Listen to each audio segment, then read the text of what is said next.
Santai aja ya. Kamera roll action. Santai ya ya, kamu Siap. pokoknya sama Mas Aziz ini. Oke, siap. Enjoy. Terima kasih Om. Lanjut ya Pak. Ya Pak. Ini kayak sini deh. Oh, angle-nya. Sip. Oke teman-teman, kembali lagi di Gladys Talk. Kali ini kami Gladys kedatangan tamu spesial, yaitu Rayong Laksita Anggantari. Selamat datang di Gladys. Terima kasih Mas Aziz. Rayong ini merupakan siswa SMK Negeri 1 Kasihan atau SMK Yogyakarta dan baru saja mengikuti pertukaran pelajar ke Amerika. Benar gitu. Keren. Oke, Terima kasih. bisa perkenalan diri terlebih dahulu. Oke. Rayong. Halo semuanya, kenalin aku Rayong Laksita Anggantari, biasa dipanggil Rayung. Aku salah satu siswi SMK Negeri 1 Kasihan atau biasa lebih dikenal SMK Yogyakarta yang baru pulang dari pertukaran pelajar ke United States of America. Wih, keren. Nah, kamu kan berarti dapat pertukaran ini karena salah satunya tari. Iya, Oh, gitu. nggak fully sih Mas. Ini ada hubungan nggak sih? Kamu itu suka tari sama namamu Anggantari. Waduh, sebenarnya enggak. Papa aja yang nyari namanya. Kirain ada hubungannya, Rayong. Ini pertama kali yang nanya gitu. Nah, kamu kan terpilih ya, ini sebagai salah satu siswa pertukaran pelajar ke Amerika. Ini gimana ceritanya kamu bisa? Oke. Jadi ceritanya itu dulu yang pengen pertukaran pelajar itu mama. Mama itu sekolah SMA di SMA 3. Iya. Terus ada kakak kelas yang baru pulang dari program yang sama yang Rayun jalanin. Jadi program ini udah ada sejak berpuluh-puluh tahun yang lalu gitu. Terus mama pengen, tapi waktu itu belum ada restu juga mungkin ya, atau belum kesampaian. Terus akhirnya waktu Rayung SMP itu mama udah mulai ngode-ngode. Oh besok SMA ini loh ikut ini gitu. Awalnya cuman kayak oh iya aja. Gitu. Terus mulai SMP kelas 3 atau kelas 2 mau naik kelas 3 itu mama jadi host family. Jadi keluarga itu jadi host family buat anak-anak asing yang belajar di Jogja gitu. Dari program yang sama juga, dari Bina Antar Budaya, itu lembaganya. Gitu. Jadi host family, terus Rayung kedatangan atau istilahnya punya kakak angkat ya, kakak angkat dari Amerika, dari lain-lain negara gitu. Terus dari situ mulai pengen. Jadi yang tadi cuman iya mama aja jadi pengen beneran, pengen ikut. Terus gitu akhirnya ikut seleksi lalala. Puji Tuhan lolos. Keren. Berarti itu program dari pemerintah? Dari pemerintah Amerika. Oh, tapi gitu. kalau di Indonesia jatuhnya swasta, bukan dari pemerintah Indonesia. Iya. Nah, terus seberapa besar pengaruh jadi host family ini terhadap minat kamu? Apakah langsung mempengaruhi atau beberapa orang dulu baru mempengaruhi? Waktu itu langsung, karena kesannya kok seru ya, ya jauh dari rumah, terus ya punya rumah baru, ya seru. Terus kamu aktivitasnya di sana apa aja? Saya itu di sana jadi anak teater. Saya di sana SMA biasa. Karena di sini saya SMA-nya kejurusan ya, itu saya jurusan tari. Tapi di sana saya SMA ngejar akademik karena memang itu jadi salah satu yang wajib di program. Terus di sana malah ikut klub teater. Oh, gitu. Jadi anak teater di sana. Jadi nyebrang tari ke teater dulu. Yang paling deket itu. Sulit nggak di sana ininya? Apanya? Nyebrangnya itu dari tari ke teater. Kalau sulit enggak, karena sama-sama di panggung ya Mas. Cuman Rayung nggak terbiasa nyanyi. Oh gitu. Berarti kayak ini ya, kayak drama musikal gitu. Iya, musikal, klasik kayak Broadway gitu. Ya, gitu. Iya, terus kalau dibandingin sama di Indonesia, hal apa yang paling kamu rasain? Oh ini beda banget loh ternyata Amerika sama Indonesia. Oke. Mungkin ini ya. Punctuality, jadi orang sana itu sangat tepat waktu. Sangat tepat waktu, nggak suka molor, nggak suka ngaret. Kalau hari ini deadline-nya ya udah hari ini. Gitu. Itu beda banget.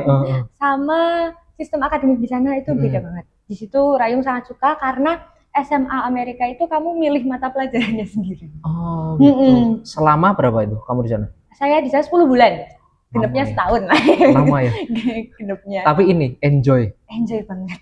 Teman-temannya juga enjoy. Kebetulan di sana ketemu banyak teman-teman yang anak teater. Di sana itu kan karena kelasnya ganti-ganti terus ya, Mas. Terus moving class. Mm-mm. Kayak kalau di sini sebenarnya kan kalau SMK juga moving class kan. Iya. Tapi kalau SMA kan enggak ya, Enggak. still class ya. Kelasnya 1. Tapi Mm. mungkin terbiasa dari situ Mm-mm. buat moving class. Jadi temennya ganti terus. Tiap pelajaran temennya ganti. Oh, iya. Gitu. Berarti kamu adaptasi itu nggak begitu sulit ya? Awalnya Rayung pikir nggak begitu sulit, Uh-uh. tapi makin lama makin ternyata sulit. Malah makin lama Malah makin sulit. kebalik. Apa yang sulit apa yang? Awal masuk itu kan asing ya makanya Uh-uh. di situ. Jadi Rayung itu nggak di kota besar yang mungkin orang-orang mikir oh sampai Amerika di New York atau di Washington. Enggak, Rayung di mungkin state-nya Rayung besar, Iya. Rayung di Georgia. Tapi kotanya Rayung itu kecil sekali. Oh. Bahkan lebih kecil dari kota Yogyakarta. Oh iya. Kayak istilahnya Rayung ditaruh di mana ya? Tegal, Oh. Gunung Kidul. Jadi gitu. kabupaten kecil gitu ya. Kabupaten. Terus itu Rayung lebih dekat ke South Carolina daripada ke Atlanta. Oh. Gitu. Padahal kota besarnya Georgia Atlanta. Uh-uh. Mm-mm. Tapi mundur dikit ya. Mm-mm. Ini dari Indonesia berapa orang saat itu? Waktu itu sekitar 50, satu angkatan saya berangkat itu sekitar 50 sekian. Oh. Atau 60 ya, kayaknya mendekati 60 gitu. Terus disebar gitu. Iya, dan itu nggak ke Amerika semua, Mas. Oh. Jadi yang ke Amerika itu kan fully funded ya dari pemerintah Amerika Iya. untuk pelajar di Indonesia. Tapi ada juga yang mereka berbayar. Scholarship berbayar itu milih negaranya. Oh. Kebanyakan ke Eropa. Terus ada satu lagi program namanya AKP, AKP. Asia Kakehashi Project itu. Itu bayar Ke juga. Jepang. Itu beasiswa, tapi hanya 3 bulan. Gitu. Berarti kamu ini dapat yang fully funded di Amerika Iya. dan 10 nggak bisa bulan. milih. Nggak bisa milih, mau ditaruh di manapun nggak bisa milih. Makanya dapet di itu tadi. Pilih ya, nggak apa-apa. Keren sih. Tapi aku lebih ini sih, Yung. Lebih menyorot tentang cara adaptasimu tadi. Orang Jogja kemudian terkenal Jawa kan medoknya ya. Iya benar. Itu gimana? Kadang kalau untuk berbahasa di sana saya nggak terlalu khawatir ya mungkin karena mungkin terbiasa dari kecil mama biasa kan di rumah itu nggak cuma pakai bahasa Indonesia, bahasa Jawa, bahasa Inggris juga dipakai. Papa sering banget nyuruh baca buku bahasa Inggris gitu-gitu. Tapi kadang ada satu mungkin ekspresi ya atau kalimat yang nggak bisa disampaikan pakai bahasa Inggris gitu. Kayak ini kalau pakai bahasa Jawa kayaknya lebih enak gitu. Nggak nyampe gitu. Bener. Nah, ada nggak sih menurutmu ya dari selama kamu di situ ini yang membuatmu oh ini di Indonesia tuh bisa loh ini diterapin di sini dan nggak bisa maksudnya di Indonesia tuh belum ada dan pengenlah tak bawa ke Indonesia gitu. Ada nggak? Ada. Ini sebenarnya itu tadi ini bagian dari punctuality. Iya. Bisa, orang Indonesia tuh bisa tepat waktu. Dan Rayung pengen banget bawa itu ke sini. Udah mulai mencoba merealisasikannya. Jadi di sekolah itu mau ada event produksi gitu ya. Puji Tuhannya Rayung dipercaya sebagai pimpinan produksi. Di situ Rayung bikin SOP yang mana kalau telat kena denda. Rayung coba banget bawa itu ke teman-teman gitu. Karena aku nggak tahu ini emang budayanya atau gimana. Apalagi kalau di antara seniman itu latihan jam 7, mulai latihan jam 9. Seringnya gitu. Rayung sama teman-teman, ini kebetulan banyak teman-teman seumuran ya, yang mulai merasa kayak nggak efisien, nggak suka gitu. Terus molor kan kita juga yang capek gitu ya. Jadi kita mulai menerapkan sistem kalau telat bayar. Berarti udah mulai ya ini?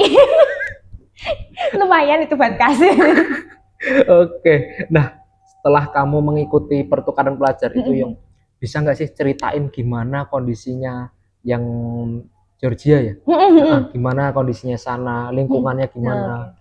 Yang kerasa banget itu udaranya di sana mungkin karena kota kecil juga ya. Kalau di Jogja juga kota kecil udaranya terkenal lebih segar, lebih enak gitu.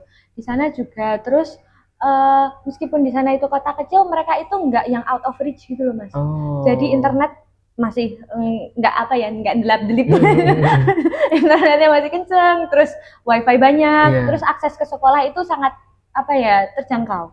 Jadi nggak ada daerah pelosok yang benar-benar sampai anaknya nggak bisa sekolah.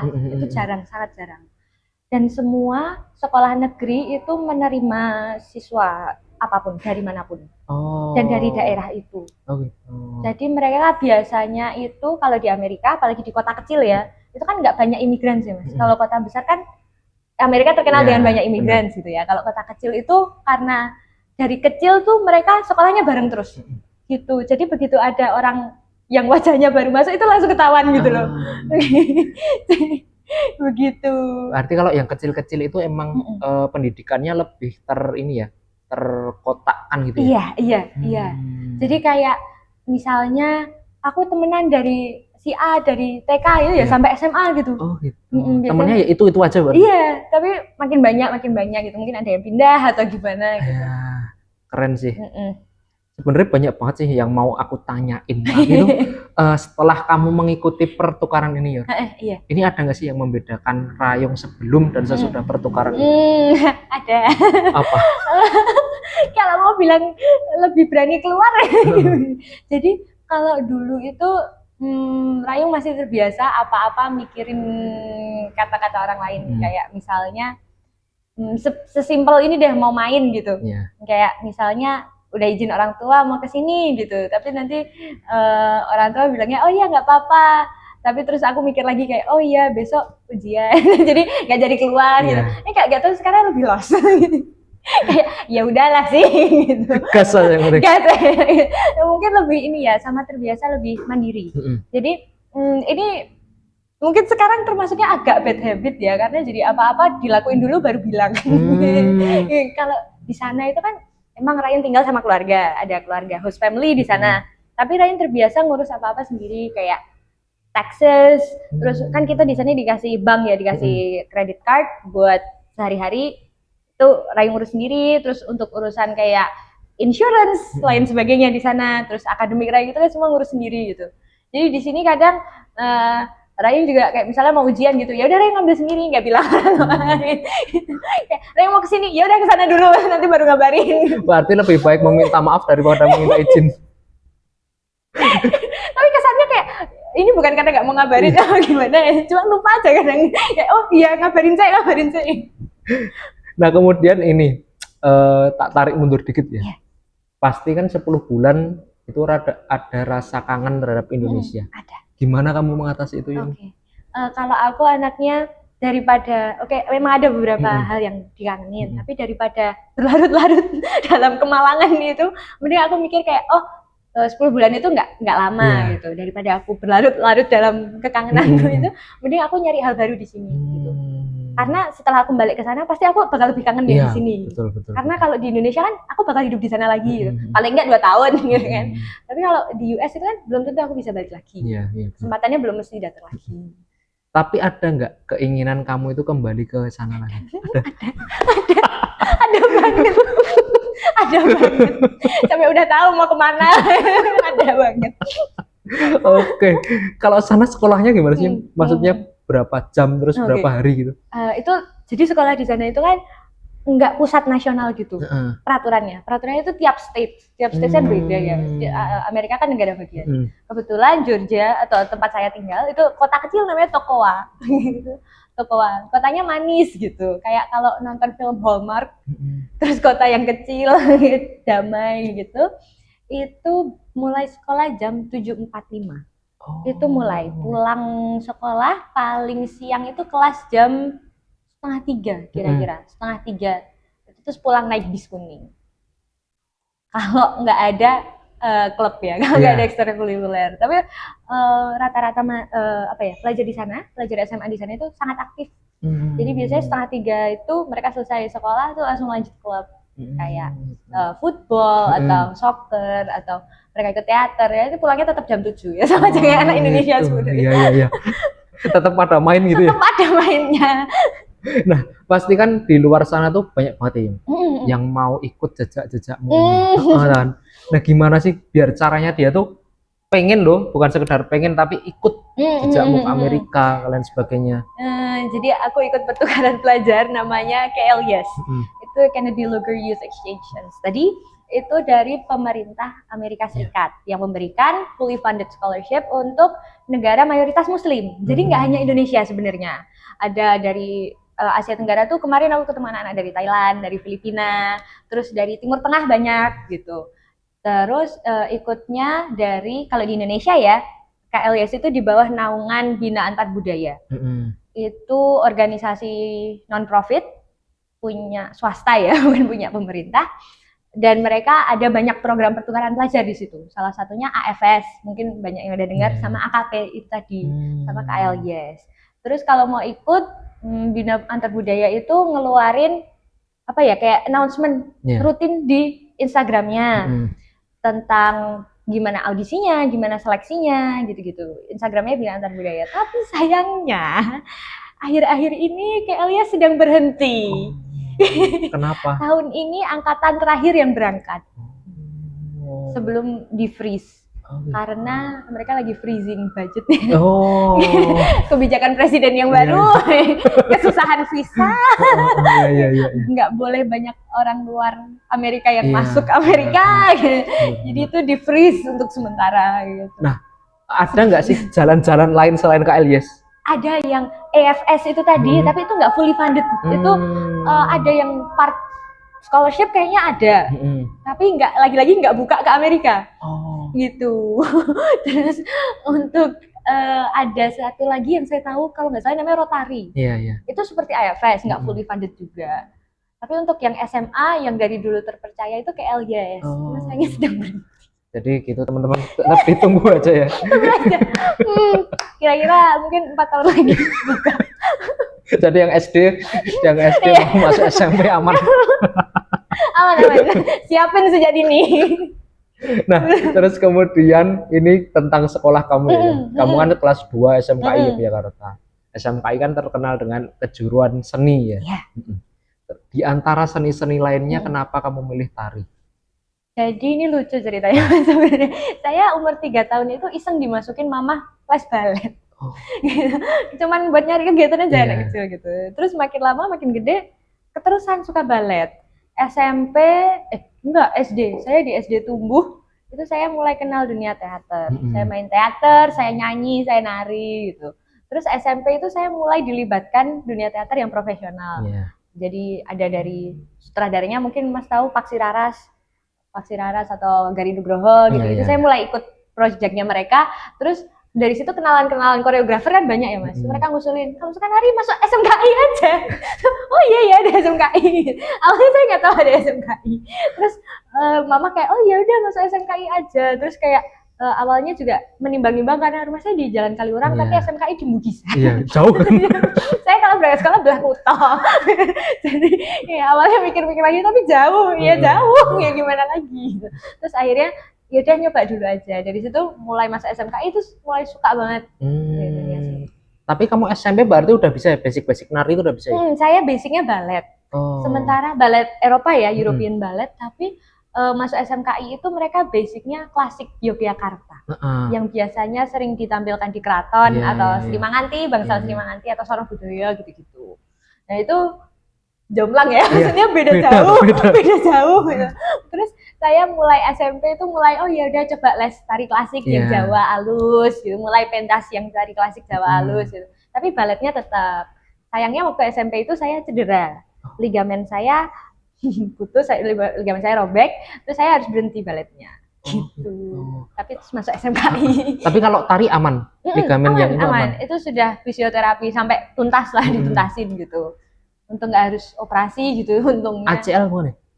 PCL. PCL. Yang belakangnya. Malah yang lumpuh. Begitu. Nah, terus kemudian sehari-hari ngapain kamu yang di sini? Nari di sini terus gitu. Nah, ya kebetulan iya. Jadi biasanya ke sekolah itu jam 7. Ya kayak sekolah SMA pada umumnya. Walaupun sekolah seni SMKI tetap sekolah negeri ya. Jadi ada jam yang harus ditaati gitu ya. Jam 7 masuk. Nah, ini kalau sekolah resminya itu selesai jam 15.20. Resminya. Tapi sering ada latihan setelah selesai sekolah. Yang mana latihan itu biasanya 3 jam, 5 jam. Walaupun pagi sampai sorenya itu udah nari, tapi yang sore ke malam itu juga latihan nari lagi. Tapi pelajaran aman? Pelajaran aman, jadi kita tetap ada teori kayak SMA biasa gitu kan, karena itu wajib ya di Indonesia. Tapi porsinya itu nggak sebanyak prakteknya. Kita nyebutnya praktek. Iya. Berarti bedanya SMK sama SMA kan itu ya lebih banyak prakteknya gitu ya. Iya. Iya. Teorinya paling cuma seminggu sekali, seminggu 2 kali. Nah, yang sebelahmu tuh SMSR ya? Iya, terus sebelahnya lagi SMM. Iya, Jadi itu SMM. satu kompleks itu apa ya? Kayak SMA Seni seni, semua ya? iya, Heeh. semua. Oh gitu. Namanya Kompleks Mardawa Mandala. Nah, kamu kan sibuk banget kan dari pagi nari, terus kemudian sore sampai malam nari.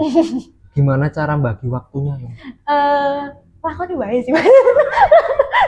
Gimana ya bilangnya? Jadi kan mungkin karena itu juga ya dari pagi sampai sore nari. Terus nanti kalau ada latihan ya tambah sampai malam nari. Iya. Di situ badannya jadi terbiasa. Kayak nari, ya wis nari terus ya. Nanti sampai rumah makan, ngerjain PR, tidur. Siklusnya gitu terus. Dan bagi waktunya sebenarnya di sini Rayung malah lebih nggak kesulitan daripada waktu Rayung di US untuk bagi waktu. Kenapa? Karena di sini itu emang kesannya kayak lebih sibuk gitu ya. Iya. Kayak, latihan terus, tapi kan latihannya nari terus ya. Dan latihan nari di luar latihan itu biasanya cuman kalau misalnya mendekati musim ujian gitu-gitu baru latihan bareng pasangan atau kalau misalnya nari berkelompok gitu. Tapi kalau di sini kan nggak terlalu mikir akademis ya mas. Tetap ada teori tapi itu nggak yang sampai jadi beban kayak anak SMA gitu. Iya, Kayak nggak nyampe kayak pulang sekolah les. Enggak, jadi kita pulang sekolah latihan gitu. Jadi sebenarnya kalau dipikir-pikir anak SMK tuh sama aja kayak anak SMA. Yang mereka pulang sekolah kursus ya, misalnya bimbel atau apa. Kalau kita nggak bimbel tapi latihan. Ini sama aja sebenarnya konsepnya. Jadi lebih ke praktek tadi. Iya, konsepnya benar sama. Nah, ini kan kamu nari, terus seni. Darah seninya dari mana, Yung? Nggak tahu juga ya sebenarnya. Jujur ya. Soalnya mama saya itu SMA 3, Manaba. Papa saya SMA 8 di Layota. Dua-duanya kuliah, satunya UI, satunya UGM gitu.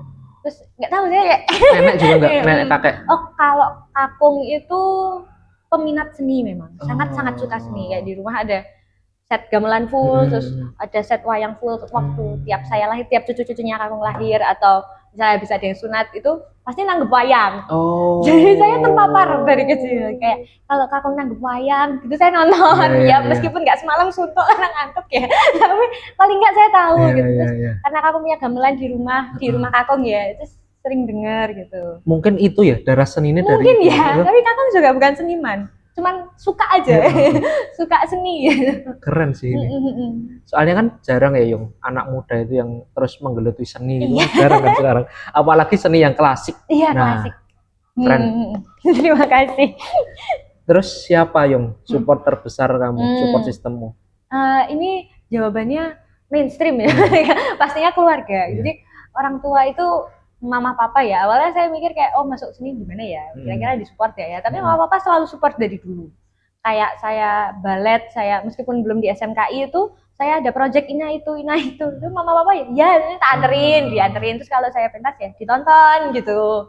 Terus Uti kakung itu sangat suka nonton Rayung pentas. Sampai saat ini? Iya sampai saat ini, sampai detik ini. Kemarin baru ada festival SMKI dalam rangka HUT SMKI itu Rayung itu festivalnya 5 hari, Rayung pentas terus. Nah itu Uti kakung nonton terus. Sangat selama 5 hari. Iya, sangat suka gitu. Keren sih, berarti support keluarga full ya. Iya, full support gitu. Keren. Pacarmu? Enggak punya pacar. Ya mungkin kelemahannya itu ya, nggak punya pacar. Nari terus kok. Pulang sekolah latihan, nggak kapan yang. Nah, terus ini sih Yung, setelah kamu mencapai titik-titik ini ya, dari nari SMKI, kemudian Amerika, dan ini nari lagi. Ini apa, titik-titik apa yang kamu pengen capai ke depannya? Ke depan dalam arti apakah Rayung mau kuliah di mana, jalan jelasnya atau lebih ke yang yang berandai-andai. Jadi pendidikan pengennya gimana, terus tari ini mau kamu lanjutin kemana gitu? Kalau dari SMKI itu sebagian besar anak-anaknya pengen ke ISI, pengen ke UNY ya sama saya larinya pengen ke ISI. Saya pengen meneruskan ini ya, menggeluti di bidang seni tari terutama karena kalau kuliah itu porsinya beda pastinya sama SMA. Udah nggak dapet teori-teori lagi, udah nggak dapet matematika, IPA dan lain sebagainya. Tapi di saat yang bersamaan saya juga pengen belajar teori seni. Jadi kalau di ISI itu kan lebih ke praktek ya, Iya. meskipun ada teorinya tapi nggak sebanding sama prakteknya. Di sana kita emang beneran belajar jadi seniman beneran itu gimana gitu, cara mengolah seni biar jadi bisa ada pasarnya itu gimana. Tapi Rayong tetap pengen belajar tentang kayak misalnya contohnya antropologi seni atau seni budaya yang full teori Iya, atau iya, kayak iya, sejarah iya. seni gitu, itu Rayong tetap pengen belajar. Jadi kalau sudah masuk ISI mungkin nanti kalau ada kesempatan bisa double degree, mau nyoba double degree di yang teori full kayak misalnya antropologi gitu. Tapi prioritas isi. Prioritas isi nomor 1 kayaknya di prioritas saya. Dan itu ini ya kepengenanmu sendiri. Iya, kayak begitu masuk SMK itu kan terpaparnya alumninya juga rata-rata ke ISI ya. Beda sama kayak misalnya masuk SMA gitu, alumninya kan bisa nyebar. Iya. Kalau masuk SMKI itu rata-rata kalau nggak ISI UNY. Gitu. Mau isi Jogja, isi Solo, isi Bali, pokoknya isi. Benar. Berarti ini ya udah ada apa istilahnya jatuhnya mau tuh di kelas mana gitu udah ada ya. Iya, kayak begitu masuk SMK itu langsung oh ya isi. Aku menyoroti ketika kamu itu kan senang nari dan itu pilihanmu sendiri. Ini gimana cara anak-anak muda sekarang tuh biar bisa sesuai loh, passionnya sesuai dirinya sendiri, milihnya itu dirinya sendiri. Kalau saya itu biar bisa sesuai, jangan takut sih. Kalau punya passion itu jangan apa ya, saya jangan malu-malu gitu loh. Kayak misalnya ya nggak harus nari deh. Misalnya passionnya main gitar atau nyanyi atau apapun yang bahkan bidang akademik sekalipun ya, kayak passionnya emang misalnya ikut OSN nih kan ada ya yang passionnya kayak gitu. Itu jangan malu-malu. Maksudnya adalah jangan takut kalau disorot. Karena dari dulu mama itu selalu bilang, oh kamu kan bisa nari ini, ikut itu, ikut lomba ini, ikut sanggar ini, ikut itu gitu. Jadi kalau nggak mau disorot, itu malah passionnya apa ya, kayak kependung gitu loh mas, nggak kelihatan sama dunia luar. Padahal passion itu sangat sayang kalau nggak disebar gitu. Iya, benar-benar. Gitu. Berarti semakin banyak penyebaran passion kita itu malah semakin baik. Menyebarkan dengan cara yang baik, yang bisa menginspirasi. Kalau menurutmu seberapa penting Yung seseorang mengejar cita-cita sesuai passionnya? Kalau buat aku penting sih, karena coba aja kalau sekarang Rayu nggak ngikutin passion Rayu, mungkin Rayu akan end di SMA biasa, mungkin kayak SMA negeri biasa, bukan SMK kejurusan gitu. Buat saya itu sangat penting ya, karena endingnya kalau saya apa ya istilahnya, itu tadi nggak mau disorot, mungkin saya nggak akan punya cita-cita yang jelas sekarang. Kalau sekarang kan saya punya ya kayak aku pengen jadi penari, besok pengen jadi seniman, yang gini itu ada semua. Mungkin kalau orang yang masih SMA, kalau ditanyain cita-citanya apa, ya mungkin orang yang bakal kayak apa ya, mungkin masih bakal gitu. Jadi menurutku kembali lagi passion itu sangat ngaruh untuk cita-cita. Meskipun passionnya beda sama cita-citanya, itu bisa jadi salah satu cara biar cita-cita itu tercapai. Kayak misalnya cita-citanya Rayung katakanlah jadi diplomat ya misalnya. Terus Rayung passionnya nari gitu. Tetap bisa ngejar cita-cita sebagai diplomat itu, tapi mungkin nari bisa jadi sesuatu yang keeping me sane, menjaga kewarasan Rayung biar bisa mencapai cita-cita itu. Gitu. Bener. Berarti passion ini selain untuk salah satunya apa titik untuk mencapai cita-cita, berarti passion ini salah satunya untuk menjaga ini ya Yung kewarasan. Iya. Berarti kamu menjalani semua passionmu ini dengan enjoy banget. Iya, enjoy banget. Kayak nggak pernah ada tekanan ya. Keren. Hidup. Soalnya jarang ya anak muda sekarang tuh yang paling nggak tahu loh passionnya itu apa. Iya, benar. Terus harus kemana? Nah itu jarang banget yang tahu gitu. Nah kalau boleh menggambarkan perjalanan kamu sejauh ini, satu kata apa? Ini satu kata ini saya ambil dari sebelum Rayung berangkat ke US, itu voyage, kayak yang berlayar gitu, berlayar dengan arus yang deras gitu. Jadi ini inspirasinya dari nama angkatan berangkat ke US, itu tiap angkatan anak pertukaran itu punya nama. Kebetulan kita namanya Angan Lintas Segara, yang artinya berlayar terus tanpa batas. Terus voyage itu kan berlayar ya, jadi kayak kadang nggak stabil gitu. Tapi menurut Rayu selama ini perjalanan Rayu gitu, voyage. Jadi kamu siap melintasi apapun? Pengennya. Nah, terus ini terakhir Yung. Iya. Apa harapan kamu untuk dunia kesenian baik itu di Indonesia, di Jogja dan lain sebagainya? Harapan Rayu simple sebenarnya. Semoga orang-orang bisa lebih mengapresiasi kesenian di Yogyakarta dan Indonesia. Karena kalau dipikir-pikir selama Rayung di US itu Jogja itu sebenarnya seninya banyak loh. Maksudnya dan kaya gitu. Jadi kayak objek utamanya Indonesia itu kan sebenarnya kesenian pariwisata gitu-gitu. Cuman sayangnya nggak banyak orang yang mengapresiasi. Mungkin juga nggak banyak yang tahu ya. Gitu. Harapan Rayung simple. Semoga lebih banyak orang yang bisa mengapresiasi, bisa paling enggak kalau tidak bisa melakukannya itu bisa turut serta bergabung dalam mensupport seni di Indonesia. Bener-bener. Soalnya banyak ya antara pasti masih banyak banget kesenian-kesenian di Indonesia itu yang paling enggak belum kesorot. Iya benar kan? benar. Nah, kalau nggak kesorot gimana mau orang lain mengapresiasi? Iya ya benar kan? benar. Betul. Yes. Nah, gitu teman-teman. Jadi Rayung ini keren banget. Dia berani melewati apapun itu, terus sudah menemukan passionnya.